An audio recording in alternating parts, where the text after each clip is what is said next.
Have you enjoyed a hanami or cherry blossom flower viewing party this year? One of the great Japanese traditions, I have to say. Today we are talking about when the system fails you, what do you do? Creativity isn't part of the Japanese education system, and how to think is being replaced with how to do. We need innovation though, and we need creative people. Today we are going to look at what we need to be doing given the government has dismantled liberal arts curriculums in favour of hard skills. How do we get ideas from our teams so we can win the battle for innovation in business?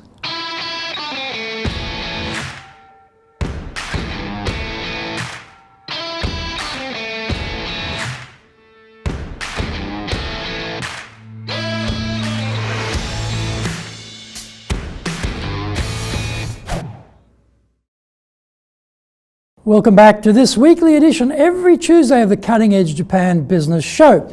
I'm your host, Dr. Greg Story, President of Dale Carnegie Training Japan and best-selling author of Japan Sales Mastery.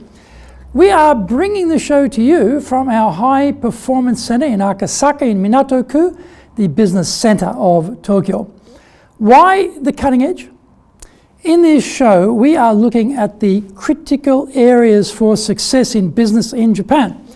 We want to help advance everyone's thinking so that we will be at the forefront, the cutting edge of how to flourish here in this market. Before we get into this week's topic, here is what caught my attention lately. The number of Japanese farmers shrank 56% since 1995 to 1.82 million. Their average age rose to 67 from 59 years in the period since 1995. To cope with the issue, the Agriculture Ministry adopted a smart agriculture policy in 2014 to promote robotics and information technology to boost farm productivity. Machinery maker Kubota developed self-driving tractors that cost about 11 million yen or around $100,000. They also sell pesticide spraying drones to automate some of the fieldwork. The smart agriculture market is expected to grow by 14% to 14.7 billion yen or $130 million this year and double in the next 5 years, according to the Yano Research Institute. In other news, US food company Just and Japanese meat producer Toriyama Chikusan Shokuhin have forged a partnership for the development of lab-grown Wagyu beef with the aim of distributing it globally. Just will culture cells taken from Akagi brand Wagyu cows in order to create the same quality as real Akagi beef. The US Food and Drug Administration and the Agriculture Department have agreed to jointly introduce regulations on lab-grown meat in anticipation of its expected commercialization. Finally, in 2016, Social Security expenditures, including public pensions, medical insurance, and other benefits, reached 116.9 trillion yen, or over $1 trillion. I wonder how much $1 trillion is. Too many zeros. Anyway, it's a lot. In 2025, all of the post-war baby boomers will be 75 or older, further pushing up the cost of Social Security benefits.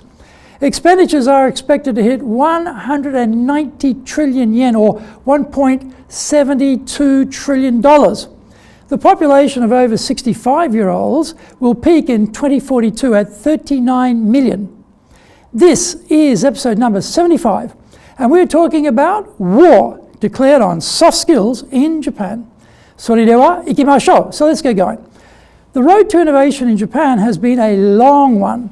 The Yutori, or relaxed education experiment, started in the late 1980s, and it didn't last very long. The idea was that the focus on rote memorization needed to be changed to include more emphasis on creative thinking. School days were reduced to 5 from 6 days a week. Homework burdens were lightened. The idea was a good one. Yet, as soon as Japan started to sink in international rankings for tests that favour rote memorisation skills, the Japanese establishment panicked and threw the whole experiment straight out the window. Fast forward to 2015, when then Education Minister Hakubun Shimomura told Japanese universities to take active steps to abolish social science and humanities departments or convert them to serve areas that better meet society's needs. There was no wiggle room on interpreting the message. He clearly said, "Do what we say or we will cut your funding." Japanese universities were weak in the face of the new policy position of the Japanese government and meekly complied. The justification was that this was needed in light of the decrease in the university-age population, the demand for human resources and the function of national universities. Abenomics declares that the role of national universities is to produce human resources that match the needs of society by accurately grasping changes in industrial structure and employment needs. Abe himself declared in 2014 in his OECD speech that rather than deepening academic research that is highly theoretical, we will conduct more practical vocational education that better anticipates the needs of society. This was pretty curious stuff coming from Abe's cabinet. A couple of years ago, for the first time, we started to hear from our clients about their interest in having more liberal arts aspects to their companies' in-house education programs.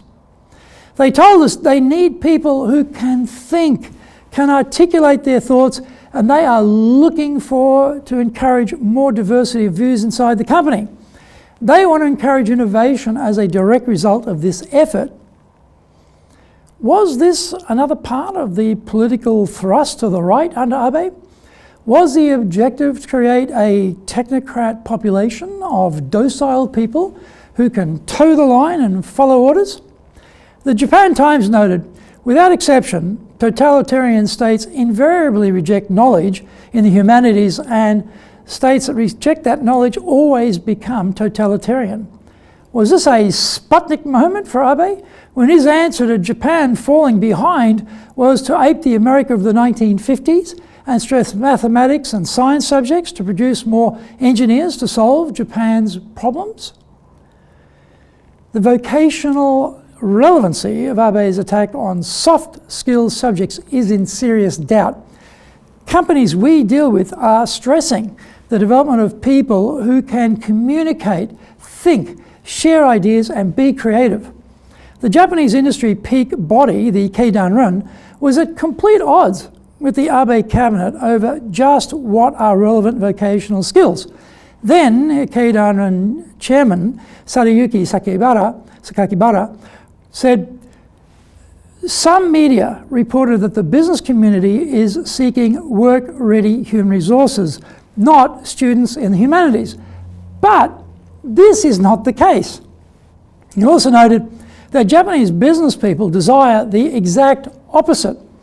They want students who can solve problems based on ideas encompassing the different fields of science and humanities. The Science Council of Japan at the time weighed in as well, backing the importance of the humanities.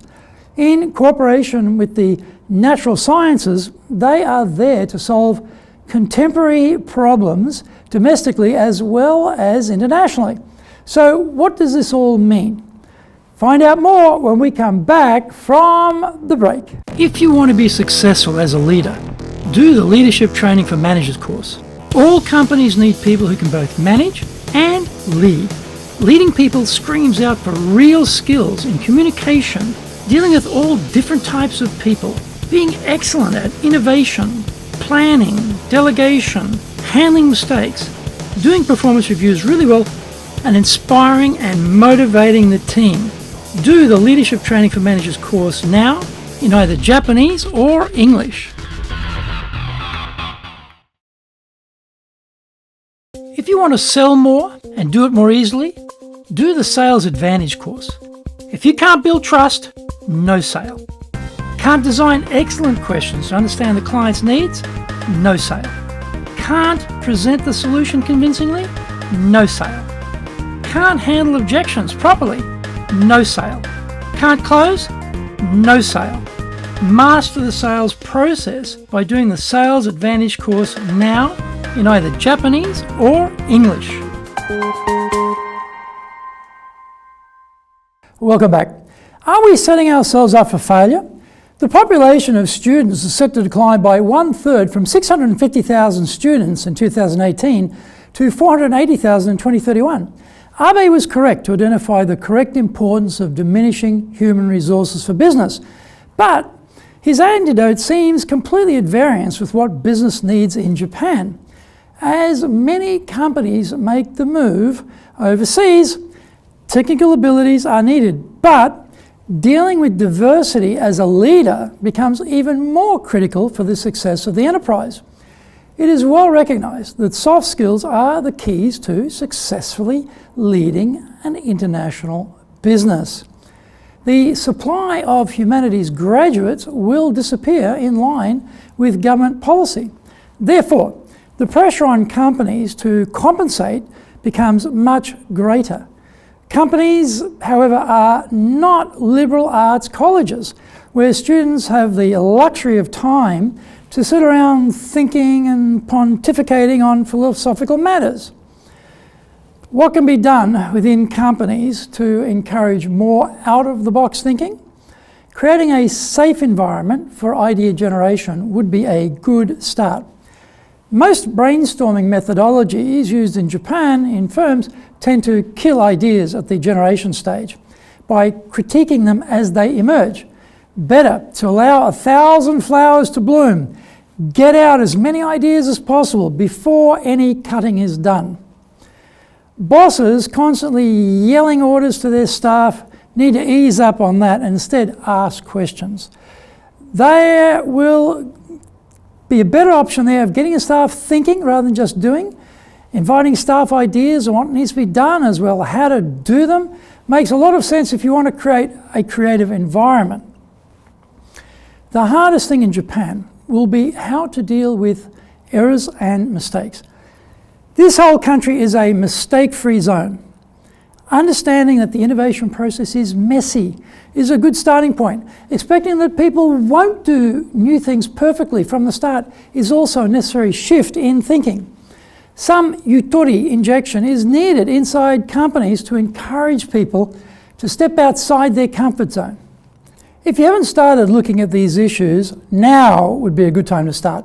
The educational system will continue to put forth robots who will be passive and wait for instructions. It'll be like a nation of Siris and Alexas will be produced, hanging around to be told what to do.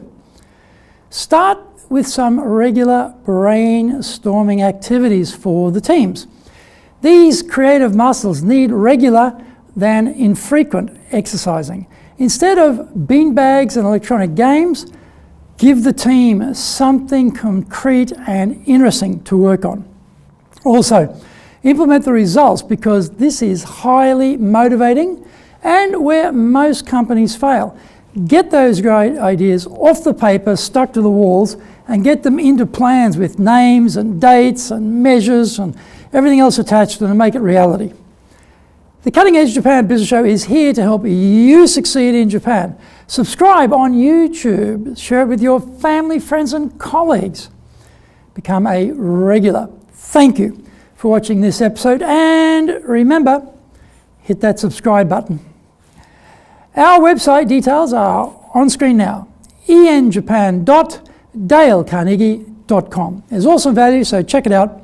Please leave me some feedback on YouTube. I would love to know how this show helped and what other topics you are interested for me to cover.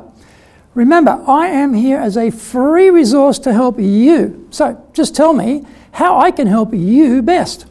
In episode 76, we are talking about your own leader voice. Find out more about that next week. So, yoroshiku. Onegai itashimasu. Please join me for the next episode of the Cutting Edge Japan Business Show. We are here to help you. And we have only got one direction in mind for you and your business, and that is up.